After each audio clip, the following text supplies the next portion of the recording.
Raising livestock on a homestead means that you're gonna have some waste products. Some people call it poop, some people call it manure. And today I am going to show you what we do to compost it and turn it into gold for our garden.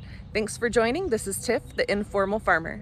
If you like this content and want to see more like it, don't forget to hit that subscribe button. Josh and I just finished cleaning the backyard of all the pig poop.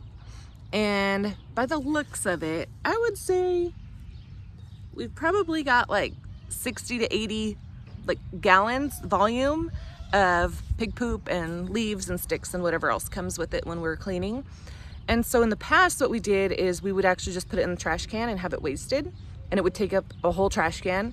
But now we're learning to compost and turning it into gold for our garden.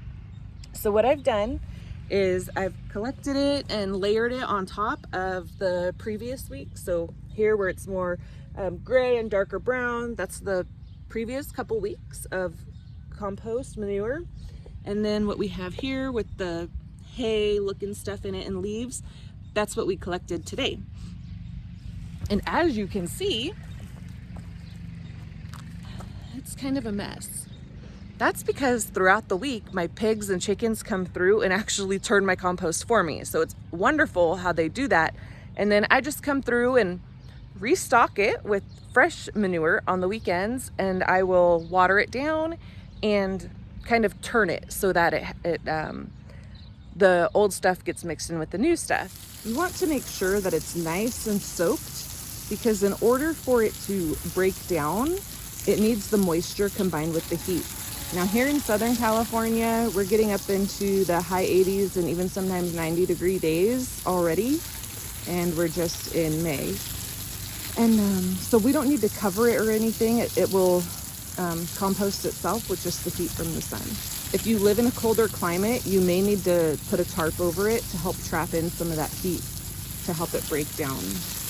The goal is to get it over 130 degrees for many days straight, and that every part of it will reach that 130 degrees. And so that's why it needs to be mixed, because typically the center part's what's going to get the warmest, and these pieces all out here at the edge aren't going to get that hot without the moisture and the heat from being piled up. After it's good and soaked, I use my rake to get it into a tighter pile, and then I go around with my roofing pitchfork to do some mixing so that the moisture is evenly distributed.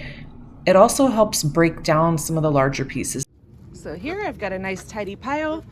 When I come back next week, here's Yoda. When I come back next week, it will already be mixed up again for me and ready for the next batch. One time-saving tip is convenience by placement of your resources.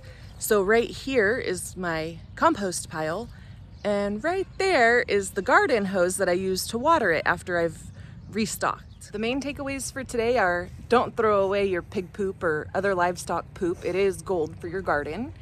And have convenient resources. My water is right nearby, and it also helps to have your compost in with your animals, as long as you don't have to tarp it, because they will turn it for you. Thanks for joining me today. This is Tiff, the Informal Farmer. You got this. Check out this video to see how we quickly and efficiently collect all of our pig poop.